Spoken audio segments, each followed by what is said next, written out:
네가 백성 앞에 세울 법규는 이러하니라.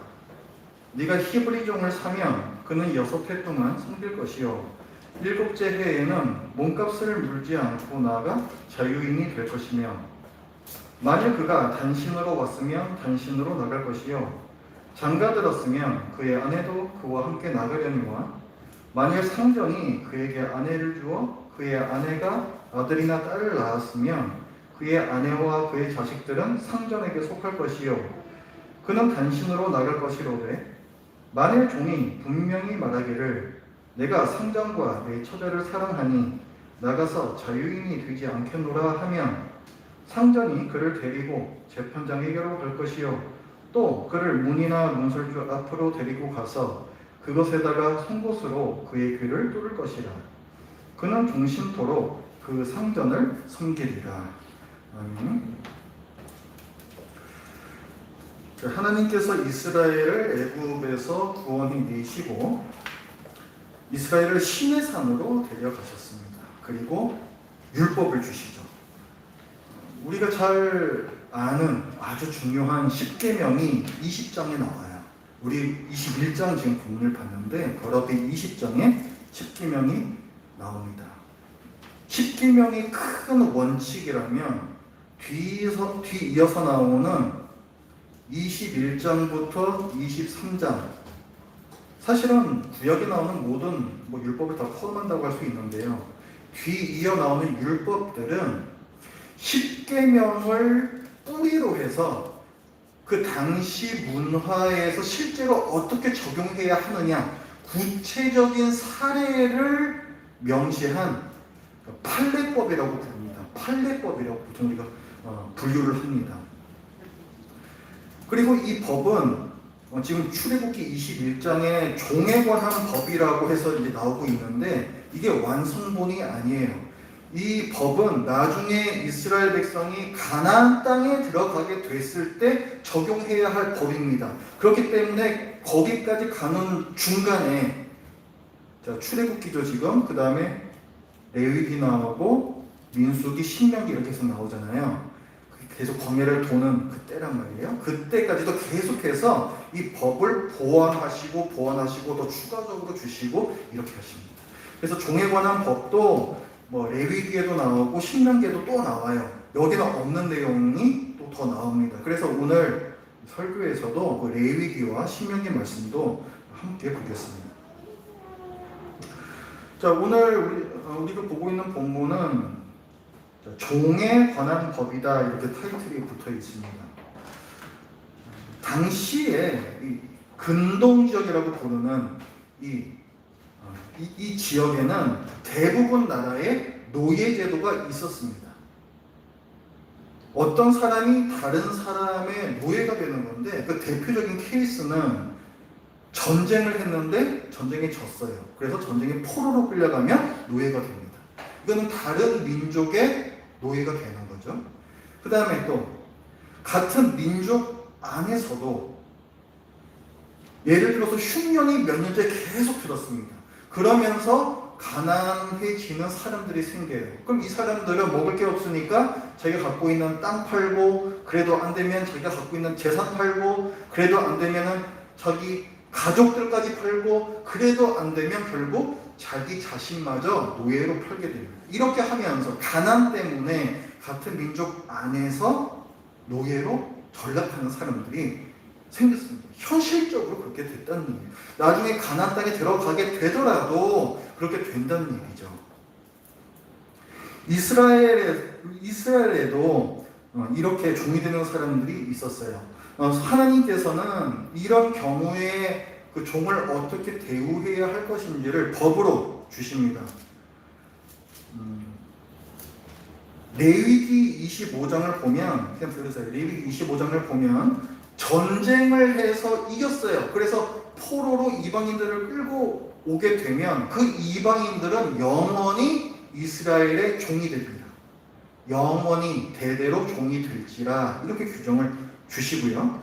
그 다음에 같은 이스라엘 사람인데 가난해져서 다른 사람의 종이 되는 경우에는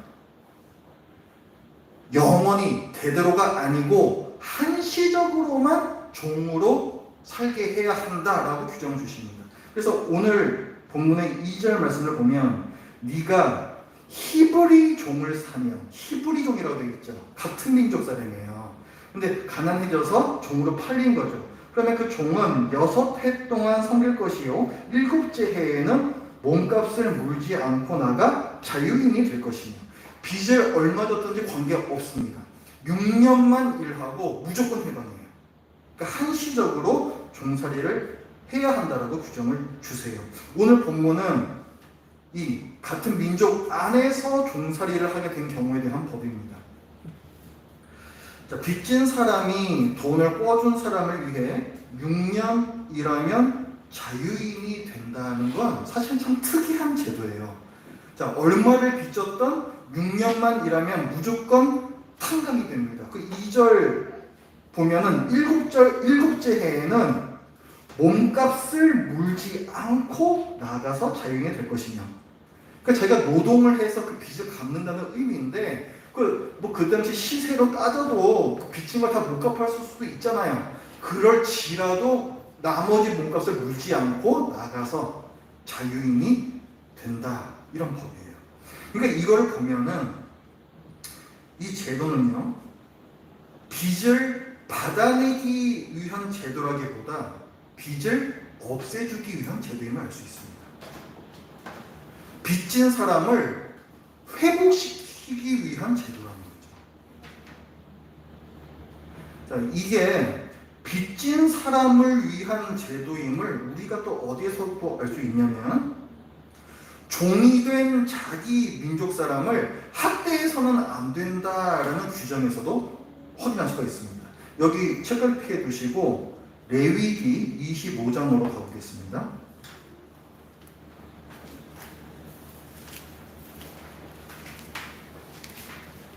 레위기 25장 39절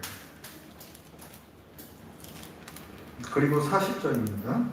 자, 레위기 25장 39절과 40절을 우리 같이 읽어보겠습니다. 시작. 너와 함께 있는 내 형제가 가난하게 되어 네게 몸이 팔리거든 너는 그를 종으로 부리지 말고 품꾼이나 동거인과 같이 함께 있게 하여 희년까지 너를 섬기게 하라. 아까 우리가 봤던 거하고 비슷한 규정을 주시는 거죠. 여기도 보면은 첫머리에 너와 함께 있는 내 형제가 이렇게 시작해요. 같은 민족이라는 거죠. 왜 종으로 전락하는가? 가난하게 되어 내게 몸이 팔리거든. 그 다음에 나오는 말이 중요합니다. 너는 그를 분명히 종으로 노예로 팔린 거거든요. 그런데 그를 종으로 부리지 말고 뭘로 대우하래요? 품꾼이나 동거인과 같이 함께 있게 하여. 이렇게 나옵니다. 여기서 지금 품꾼이라고 번역된 이 단어는 요즘 말로 하면은 근로자, 노동자예요. 근로자, 노동자가 노예는 아니죠. 자기가 노동을 제공하고 정당하게 그 대가를 받는 동등한 사람이잖아요. 그렇게 대우를 하라는 거예요. 사실은 종으로 팔렸는데 대우할 때에는 근로자로서 대우를 하라는 거예요. 인격적인 대우에 대한 명령입니다. 또 한 가지, 이스라엘의 이 종 제도가 빚진 자를 회복시키기 위한 제도라고 말씀드렸잖아요. 그 또 하나의 증거를 보겠습니다. 6년간 일하고 7년째에 자유인이 되어서 그 집에서 나가잖아요. 그런데 그때에 빈손으로 나가게 해서는 안 됩니다. 이따 레위기 또 볼 거예요. 여기도 책을 펴주시고 이번에는 신명기 15장으로 가보겠습니다. 자, 아직 가나안 땅 안 들어갔어요. 신명기는 아직 가나안 땅 들어가기 전이죠. 계속 이 법이 보완이 추가적으로 주어지고 있는 겁니다. 신명기 15장 12절부터 14절 말씀입니다. 자, 12절부터 말씀을 보면 내 동족 히브리 남자는 히브리 여자가 이렇게 시작해요. 그죠? 그것도 같은 히브리인들끼리 이스라엘 백성들끼리 어떤 사람이 내게 팔렸다 하자. 만일 6해 동안 너를 섬겼거든 7째 해에 너는 그를 놓아 자유롭게 할 것이요 그를 놓아 자유롭게 할 때에는 빈손으로 가게 하지 말고 내 양무리 중에서와 타작 마당에서와 포도주 틀에서 그에게 후히 줄지니 이렇게 나옵니다. 빈손으로 내보내면 안 돼요. 그런데 후하게 주는데 어떻게 주라고 하냐면, 자, 제가 안 읽었던 부분, 그 14절 뒷부분에 보면 곧 내 하나님 여호와께서 내게 복을 주신 대로 그에게 줄지니라 이렇게 말합니다. 네게 복을 주신 대로, 그 주인에게 지금 명령하는 거잖아요. 그 주인이 지금 누리고 있는 복이라고 하니까, 아 그래, 저 사람은 가난해져 가지고 종으로 살지만은 이 사람은 그래도 뭐 무질적으로 복을 받아 가지고 뭐 잘 살고 있으니까 그 복을 말하는가 보다. 물론 그렇게 해석을 해도 무방합니다. 하지만 여기에는 또 다른 의미가 있어요. 지금 여호와께서 네게 복을 주신 대로 그에게 지금 또 주라 이렇게 말씀을 하시는데요. 이 말씀은 출애굽과 관련하여서 우리가 봐야 합니다. 애굽에서 나올 때에 이 이스라엘 백성들이 애굽 사람들에게서 많은 재물을 얻어서 나오게끔 하나님께서 그렇게 하시죠. 제가 읽을 테니까 그냥 들으십시오. 출애굽기 12장 35절부터의 말씀인데 제가 읽겠습니다. 이스라엘 자손이 모세의 말대로 하여 애굽 사람에게 은금, 패물과 의복을 구하매 여호와께서 애굽 사람들에게 이스라엘 백성에게 은혜를 입히게 하사. 하나님께서 이스라엘 백성에게 은혜를 주셨대요. 복을 주셨다는 것 똑같은 겁니다. 그래서 그들이 구하는 대로 주게 하심으로 그들이 애굽 사람의 물품을 취하였더라. 이렇게 엄청나게 받아서 애굽에서 나옵니다. 이 재물은 이스라엘 백성이 출애굽한 다음에 나중에 성막을 세우죠. 성막을 세울 때 그 재료로 사용했습니다. 또 이들이 가나안 땅에 들어가서 정착 생활을 하게 될 때에 그때의 어떤 종잣돈처럼 이렇게 아주 기묘하게 사용이 되었어요. 그러니까 이 사건하고 지금 6년 일하고 이제 해방돼서 나가는 자유민하고 비슷한 점이 있는 겁니다. 노예살이 하다가 자유인이 되는 거잖아요. 근데 6년 일하고 지금 자유인으로 나가는 이 사람이 맨몸으로 나가면 어떻게 되겠습니까? 예를 들어서 지금도 교도소에서 복역하고 계시는 죄수분들이 계시잖아요. 근데 그분들이 그냥 자기 형량만 채우고 그냥 사회에 다시 나오시게 되면은 다시 범죄할 가능성이 많습니다. 그렇죠? 마찬가지예요. 즉 6년 동안 열심히 종살이를 했습니다. 근데 이 사람은 그냥 맨손으로 사회에 내보내게 되면은 이 사람은 생계 기반이 없어요. 그래서 다시 빈곤 상태로 떨어지고 다시 또 다른 사람의 종이 될 가능성이 많습니다. 따라서 자, 아까 우리가 신명기 15장 말씀을 봤잖아요. 빈손으로 보내지 말고 후히 주어 보내야 한다는 이 말씀의 의미는 너희가 출애굽할 때에 하나님께서 자립할 수 있는 그 기반에 복을 주셨던 것처럼 너희 집에서 나가는 사람에게도 가축도 주고 먹을 것도 주고 곡식의 종자도 주어서 자립할 수 있게 도움을 주라는 말씀입니다. 이게 중요한 포인트인데요.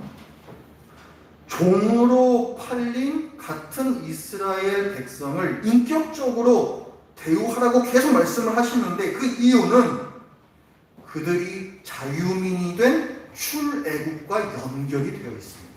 그러니까 이것은 이 제도는 그들의 역사와 그들의 신앙하고 아주 밀접하게 엮여 있는 법이에요. 자, 레위기 25장 다시 한번 보십시오. 레위기 25장.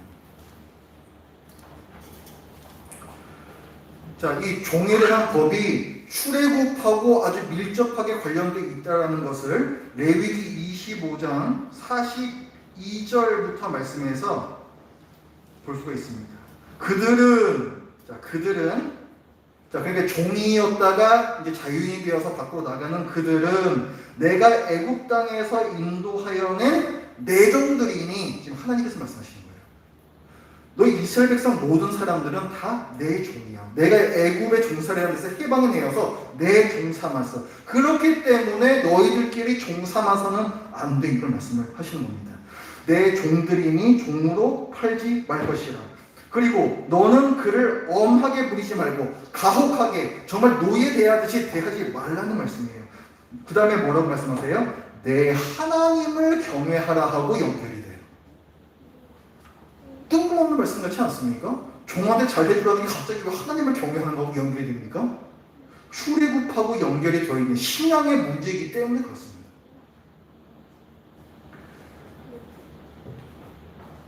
이스라엘 백성은 하나님께서 애굽의 노예 살에서 해방시켜 자기 것 삼으신 하나님의 종들입니다. 그래서 같은 이스라엘 사람이면 설사 그가 종일지라도 하나님께서 해방시키신 자유인이라는 시각으로 봐야 된다는 거죠. 그래서 가혹하게 대해서는 안 되고 인격적으로 품꾼처럼 그저 근로자로서 대해주라고 말씀하고 있습니다. 그리고 이들이 이렇게 해주지 않는다면 이 이스라엘 백성은요 다른 민족에게 팔려갈 수도 있습니다. 가난 때문에 그 빚을 갚기 위해서 다른 민족한테 팔려갈 수도 있는 거예요. 그렇게 되면은 문제가 아주 심각해집니다. 여호와의 종이라고 불렸던 사람들이 다른 민족의 종으로 영원히 전락하게 되는 거죠. 가난 때문에. 그렇게 되면 안 된다는 거예요. 하나님께서는 가나안 땅에 들어가게 된다 하더라도 여전히 흉년이 들 수 있고 여전히 사람들은 가난해질 수 있다는 그 사실을 인정하세요. 우리 죄 때문에 뒤틀린 이 세상을 인정하십니다. 이 세상의 한계를 인정을 하세요. 하지만 자기 백성이 그 세상에서 겪는 고통을 안타까워하시어 구원의 은혜를 입은 이스라엘 같은 민족 안에서 한시적으로 6년만 일하면 무조건 빚을 다 갚을 수 있게 하셨고 그 6년도 비록 종이지만 근로자로서 인격적인 대우를 받으며 지내게 하십니다. 그래서 이 빚진 자가 가난한 시기를 통과하고 다시 회복될 수 있게끔 하셨습니다. 이것이 이스라엘 백성에게 종 제도를 주신 이유입니다. 오늘 본문을 보면 종에 관한 법에 또 하나 특이한 점이 있어요. 종으로 6년을 일하고 그럼 이제 7년째 자유인이 되는데 본인이 원하는 경우에는 종신토록, 그러니까 자기가 늙어 죽을 때까지 그 집에 종으로 계속 남아 있을 수도 있습니다. 우리는 과연 그런 사람이 정말 있을 수가 있나? 이렇게 생각하지만 충분히 그럴 수 있어요. 먼저 이 법은요 종이 된 사람의 인권을 보호하는 법이기도 하지만 그 돈을 꿔준 사람의 재산권을 보호하는 법이기도 합니다. 양자 모두를 만족시키는 법이라는 것을 우리가 알아야 돼요. 오늘 그 본문 출애굽기 21장 5절 말씀을 한번 보십시오. 지금 여러 가지 이제 경우가 있는 건데 만약에 이 종이 이제 종으로 어떤 집에 들어올 때에 혼자 들어왔다가 6년 채고 혼자 나갈 때에는 그냥 나가면 됩니다. 근데 아무 문제 없어요. 그런데 이 종이 또 들어올 때 자기 가족들과 함께 들어왔으면 나갈 때에도 그 가족들과 함께 나가면 됩니다. 이것도 아무 문제가 없어요. 문제는 이 사람이 종으로 어떤 집에 들어왔는데 그 다음에 주인이 자기 여종 중에서 한 사람을 줘서 결혼을 시키는 경우가 있어요. 그런 경우에는 6년을 채우고 7년째 나갈 때에 본래 주인의 종이었던 여종과 그 여종이 낳은 아이들은 데리고 나갈 수 없습니다. 왜냐하면 처음에 결혼시킬 때에 이 주인이 자기 여종을 줬잖아요. 계속 이 주인의 재산인 거예요. 이 당시에는 종은 주인의 재산입니다. 그렇기 때문에 이 사람이 노동을 끝내고 나갈 때에도 혼자만 나갈 수가 있는 거예요. 그 5절 말씀을 보면 만일 종이 분명히 말하기를 내가 상전과 내 처자를 사랑하니 나가서 자유인이 되지 않겠노라 하면 상전이 그를 데리고 재판장에게로 갈 것이요 또 그를 문이나 문설주 앞으로 데리고 와서 그것에다가 송곳으로 그의 귀를 뚫을 것이라. 그는 종신토록 그 성전을 섬기리라. 그러니까 지금 이 종이 자기의 자유로운 의사로서 나는 이 집에 계속 종으로 남겠습니다. 왜? 내가 내 가족을 사랑하기 때문에, 두고 갈 수 없기 때문에, 그리고 내가 내 상전을 사랑하기 때문에, 자기 주인이 좋다는 거죠. 그런 경우에는 평생토록 남을 수가 있었습니다. 우리는 이런 생각도 할 수가 있어요. 야, 주인이 좀 너무한다. 그냥 어떻게 그래도 저렇게 사람을 갖다가 이렇게 생짜리 이상가족을 만들 수가 있냐. 이 사람 뭐 나가게 할 때 그 가족들도 그냥 같이 좀 나가게 해주면은 뭐 안 되는 거냐 생각하죠. 저도 그런 생각을 하거든요. 그런데 사실은요, 자, 큰 빚을 진 사람이 있다고 생각합시다. 아주 큰 빚을 진 사람이 있어요.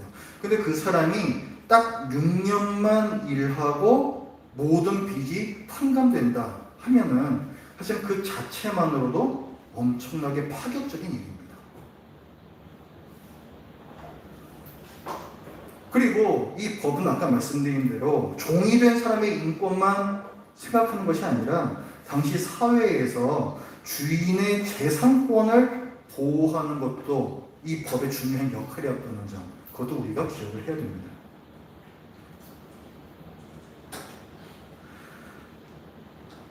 그리고요, 이 종이 가족들을 데리고 이 집을 나가는 게 꼭 좋은 일이 아닐 수도 있어요. 만약 종과 그 가족들이 오갈 데가 없다면 어떻게 해야 되겠습니까? 지금 종살이 했던 이 사람은 어떤 사람이에요? 자기가 갖고 있던 땅 다 팔았고 재산 다 팔았고 심지어는 가족과 자기 몸까지도 팔았던 그런 사람이잖아요. 정말 아무것도 없는 사람입니다. 그리고 6년 동안의 이 종살이는 자기 빚을 갚기 위한 것이었기 때문에 당연히 거기에서 어떤 뭐 넉넉한 보수를 받아서 뭐 저축을 한다라든가 불가능한 일이에요. 그리고 아무리 나갈 때 무슨 후한 선물을 받는다고 하더라도 삶의 터전을 다시 잡기에는 턱없이 부족했을 것입니다. 이 집에서 나가면 집도절도 없는, 정말 자기 혼자서도 먹고 살기 힘든 이 사람이 하물며 식솔들을 데리고 어떻게 먹여 살 거예요? 그리고 종이 자기 스스로 기꺼이 평생 동안 당신의 종이 되겠습니다 할 때에는 그 주인도 인격적인 사람이라는 것을 전제를 하고 있는 거예요. 내가 처자뿐만이 아니라 주인을, 상대를 사랑하여 이렇게 고백을 하잖아요. 그러니까 주인이 인격적인 얘기죠. 그런 주인이라면 그 집에서 가족들과 함께 인격적인 대우를 받으면서 안정된 삶을 사는 게 더 나을 수도 있습니다. 거꾸로, 자, 종과 그 가족이 자기 집에서 평생 일하면 이 주인은 반드시 큰 이익을 볼까요? 어쩌면 이 가족들을 위해서 자기 집 한 편을 비워서 들어와 살게 해야 하고, 또 그 가족들 중에 또 누가 아픈 사람은 없는지, 또 스스로 감당할 수 없는 그런 어려운 일이 생기지는 않았는지, 그런 것들 다 돌보는 것이 정말 이 심적으로도 더 성가시고 경제적으로도 더 부담스럽지는 않았을까요? 그런데 이 집에서 나가고 말고의 결정권이 주인이 아니라 종에게 있습니다. 자기가 나가겠다 하면 나가는 거고 안 나가겠다 하면 안 나가는 거예요. 계약 기간이 끝난 후에 주인이 종을 강제로 내쫓을 수 없다라는 의미입니다. 그러니까 종이 6년을 일한 후에 자유를 포기할 수 있다라는 말에서 우리는 가족을 빌미로 그가 얻은 자유를 반강제로 포기하게 하는 어떤 압독주인을 떠올려서는 안 됩니다. 또 주인의 재산권을 보호하기 위해서 종의 가족들은 내보내지 않는, 정말 이런 참 매정한 이런 법이라고 꼭 여길 필요도 없습니다. 어떤 사람에게는 자기가 적극적으로 자유를 행사하는 것이었고, 또 가난하고 무능력한 자기를 주인이 종신토록 고용해 주는 은혜의 기회이기도 했습니다. 우리가 예수님을 주님으로 섬긴다는 것도 이와 같습니다. 종이 상전을 사랑하고 신뢰하여서 기꺼이 자유를 포기하고 평생 주인을 섬기듯, 우리는 우리를 사랑하신 예수님을 사랑하고 내 삶을 맡길 만큼 그리스도를 신뢰하여 예수님을 섬기고 따르는 그리스도인이 되기로 기꺼이 결단합니다. 예수 믿지 않고 내가 내 마음껏 누리는 자유가 사실은 자유롭지 않고 죄의 종으로 사는 삶임을 내가 깨달았기 때문이고, 그 삶은 사실은 영적으로 너무나도 가난한 삶임을 깨달았기 때문이죠. 그렇기 때문에 주님 품에, 우리의 주인 되시는 예수 그리스도의 품에 안기는 것입니다.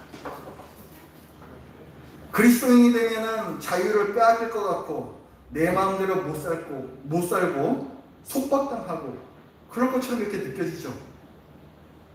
하지만 우리 오늘 이 본문에서 봤습니다. 인격적인 주인을 사랑해서 스스로 귀를 뚫는 종이 꼭 불쌍한 사람은 아닌 거예요. 자기 종을 내쫓지 않고 그가 사는 모든 시간 동안 기꺼이 품고 돌보는 상전이 꼭 이기적인 주인은 아닙니다. 게다가 하나님께서는 우리를 종이 아닌 자녀로 삼으셨어요. 갈라디아서 4장에서 사도 바울은 얘기합니다. 때가 참에 하나님이 그 아들을 보내사, 예수 그리스도를 통해서 우리에게 하신 일을 말씀하고 있어요. 율법 아래에 있는 자들을 속량하시고 값을 지불하고 구원을 내셨다는 거예요.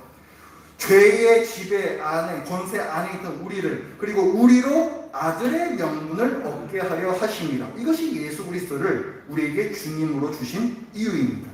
너희가 아들임으로 하나님이 그 아들의 영을 우리 마음 가운데 보내사 아빠 아버지라 부르게 하셨느니라. 그러므로 네가 이후로는 종이 아니요 아들이니, 아들이면 하나님으로 말미암아 유업을 받을 자니라. 우리는 종보다 훨씬 나은 사람들이에요. 우리는 종은 그 집에서 평생도록 산다고 해도 유산으로 그 집의 재산을 받을 수 없습니다. 그러나 하나님께서 우리를 자녀 삼으셨고 하나님께서 갖고 계신 모든 것을 우리가 누릴 수 있게끔 거저 주셨어요. 그것이 우리가 하나님의 자녀라는 의미죠. 내 평생 날 위해서가 아니라 주님을 위해서 살겠다라는 결단, 내 인생을 내 마음대로 살지 않겠다라는 이 결단은 얼핏 보기에는 큰 희생처럼 보이고 어리석어 보입니다. 그러나 하나님께서 예수 그리스도를 통해 우리를 하나님 것으로 삼으시는 이 일은 이 험한 세상에서 죄로 타락하고 영적으로 빈곤한 우리를 회복시키시고 하나님 집까지 우리를 끝까지 돌보시고 인도하시겠다라는 하나님의 헌신임을 기억해 주시기 바랍니다. 기도하겠습니다.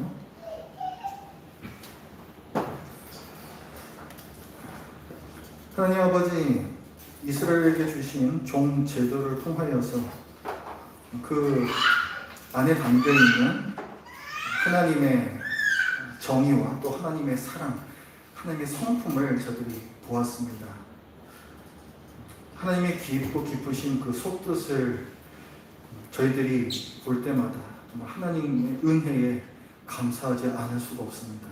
하나님 아버지, 구약시대에 그 당시에 이 계급이 차별이 많이 하는 이 사회에서도 서로 간에 인격적으로 대우하는 이런 놀라운 법을 주시고, 또 신약시대에 와서는 우리를 예수 그리스도를 통해 당신의 자녀로 삼아주시는, 헤아릴 수 없는 큰 은혜를 주시며 감사드립니다.